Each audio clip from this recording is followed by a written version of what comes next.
Buenas noches, reforma fiscal, Raúl Aníbal Feliz. Raúl, buenas noches, ¿cómo estás? Buenas noches, Jaime. La reforma fiscal, en dos palabras, en tres palabras, ¿cómo la calificas? En una sola, mediocre. Mediocre.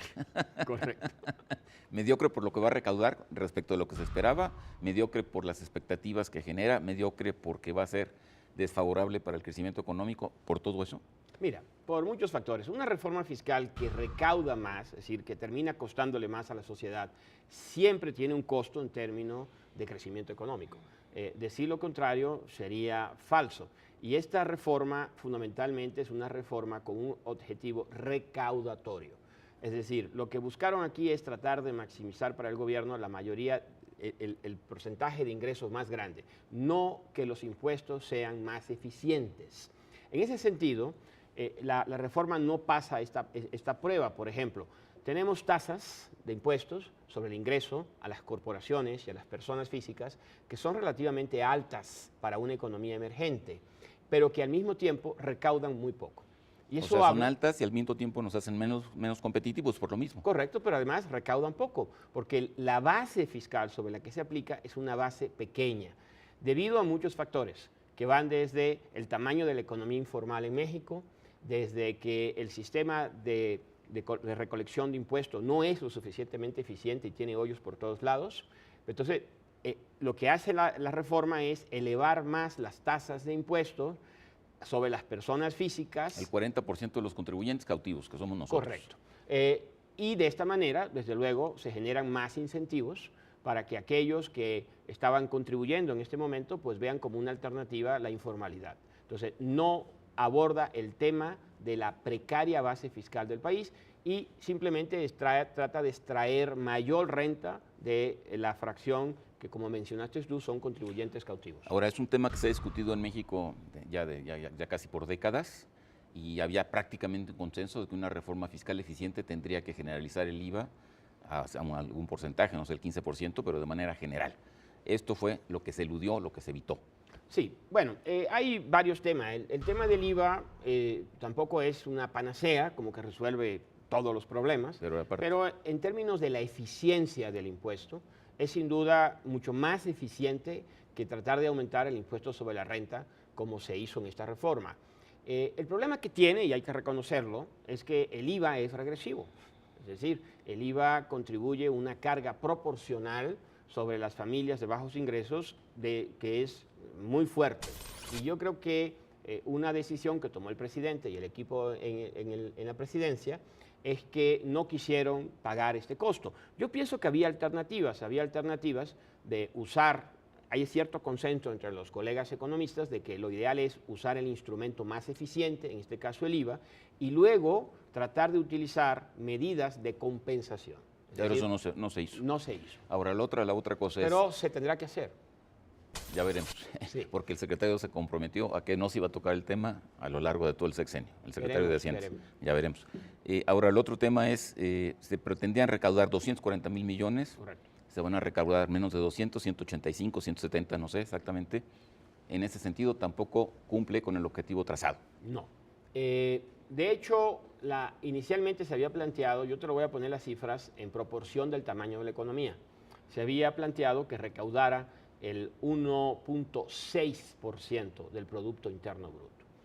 Aquí estaba un poquito distorsionada esta cifra porque se incluía entre los ingresos nuevos lo que se obtiene por aumento de los precios de las gasolinas, lo cual no es algo atribuible a esta reforma fiscal porque eso se viene dando desde hace ya varios años. Si quitábamos el tema de gasolinas, la reforma solo daba 1.1% del Producto Interno Bruto. Y como quedó finalmente, creo yo que va a dar algo así como el 0.5, el 0.6 de lo que, del Producto Interno Bruto, que es como un 35-40% de lo que se buscaba. Ahora, es muy poquito, no creo que tenga la capacidad de que a mediano o largo plazo nos dé mucho más, y dado que la idea es usar este dinero para fondear, financiar la reforma social universal de seguro médico, de pensiones, de desempleo, que son gastos que van a ser de aquí en adelante permanentes, pues creo francamente que esta reforma no será suficiente para fondear al gobierno en sus nuevas necesidades de mediano y largo plazo. Perfecto, el fondeo, y vamos entonces directamente al otro asunto, y el otro asunto es obviamente la deuda. Desde que se planteó la iniciativa se contempló un incremento en la deuda de unos 500 mil millones de pesos más o menos aproximadamente. Así es. Y hay quien, bueno, está bastante espantado con esta situación y teme que esto se convierta en una espiral que meta al país en las décadas que tuvimos de un endeudamiento, déficit fiscal, inflación, etcétera, etcétera, etcétera. ¿Qué es sobre eso? Mira, sin duda muchos de esos comentarios están hechos desde un filtro que ve el pasado de México, ¿no? Si ves los años 70, 80, parte de los 90, pues parecería un regreso, podría asociarse a un regreso a esta época que se caracterizó por la falta de disciplina fiscal en el país. Sin embargo, no necesariamente eso es lo que va a ocurrir y no es lo que se está planteando. Por ejemplo, la economía mejor gestionada en América Latina creo que sin duda es Chile. Chile tiene una regla fiscal que se llama de presupuesto balanceado o de presupuesto estructural, balance estructural. ¿Esto qué quiere decir, Jaime? En México, después de que fue un desastre en los 80 con la política fiscal, aplicamos una regla arbitraria, pero que de alguna forma nos funcionó, tratar de que el déficit año por año fuera lo más pequeño posible.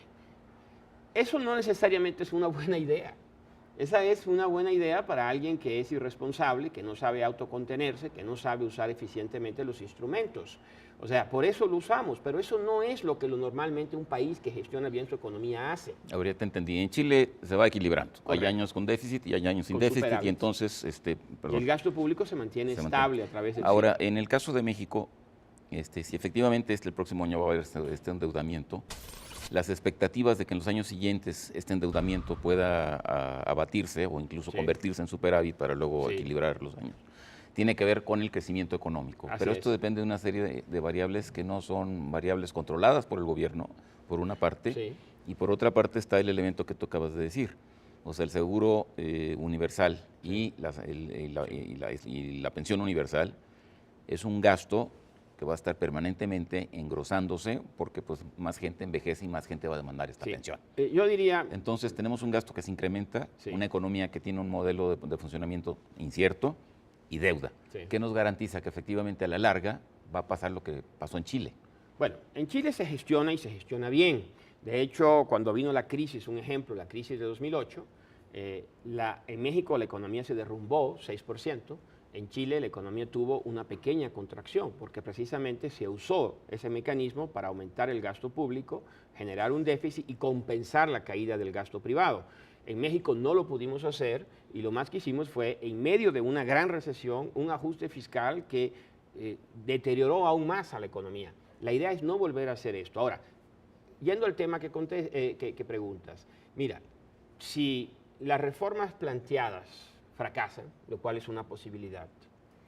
Esta reforma fiscal no va a dar suficiente ingresos, los tenemos por un hecho.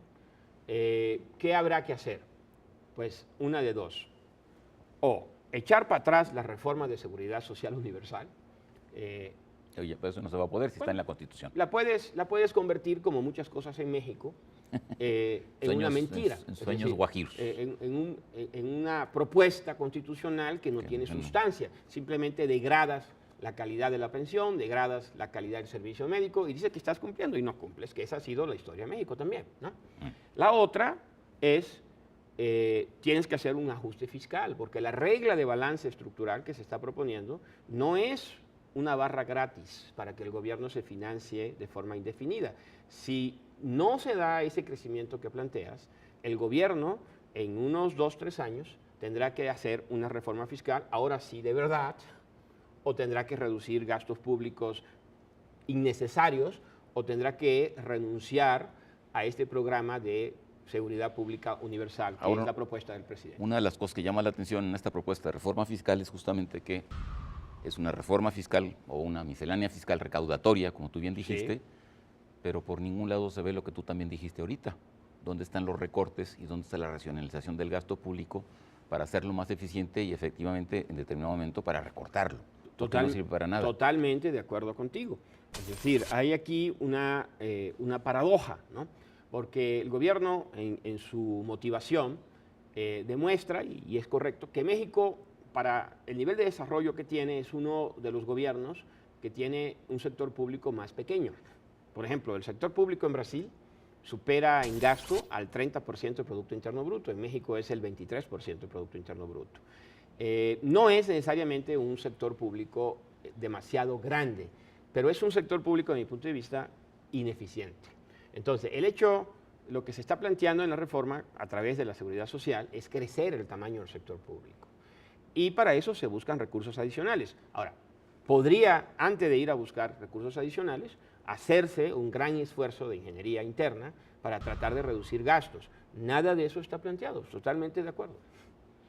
Pero pues entonces eso nos deja en una situación complicada por lo que decíamos, sí, de que bueno, el entorno internacional es el que va a determinar en buena medida si la economía crece o no crece y va a permitir financiar o no esta reforma, por ejemplo, social. Y luego, por el otro lado, está el hecho, como tú dijiste, de que se graban empresas o sectores, sí, y se vuelven menos competitivos. Sí. Y consecuentemente también se alienta la informalidad. Entonces digamos que obviamente no fue la gran reforma esperada, no, pero tampoco se ve como que nos vaya a dar muchos elementos positivos en términos inmediatos o mediatos.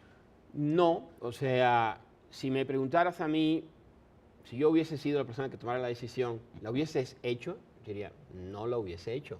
Hubiésemos quedado con el régimen que teníamos hasta ahorita y buscar una mejor oportunidad en el futuro. Pero también es importante, Jaime, porque la prensa está llena de columnas y comentarios, algunos interesados que sugieren que con esta reforma se va a acabar el crecimiento y que la economía no va a crecer y que esto va a ser un desastre.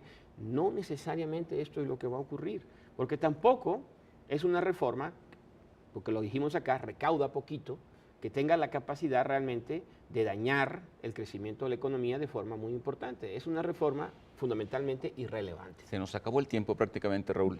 Esto nos dejaría entonces en este contexto que acabamos de describir, y esto haría que la reforma energética de la que se está hablando, que bueno, ya veremos, sí, si pasa o no pasa, tenga todavía una importancia mayor por los recursos que debería de generar y por las expectativas de crecimiento que debería de generar. Correcto. En eso quedamos. En eso quedamos. Además, no tuvimos una reforma fiscal, pero podría haber una reforma energética. Podría haber una reforma energética y creo que en el corto plazo es la única posibilidad realmente de darle una sostenibilidad a las finanzas públicas si realmente se quiere otorgar servicios de salud de primer nivel. O sea, si esto no es solamente una mentira, si realmente el gobierno va a gastar en la salud y con acceso universal, se requieren 2-3 puntos del Producto Interno Bruto adicionales. Con eso nos quedamos, se nos acabó el tiempo. Entonces, la reforma energética se vuelve capital. Fundamental. Raúl, te agradezco mucho. En Contexto, buenas noches, hasta la próxima semana.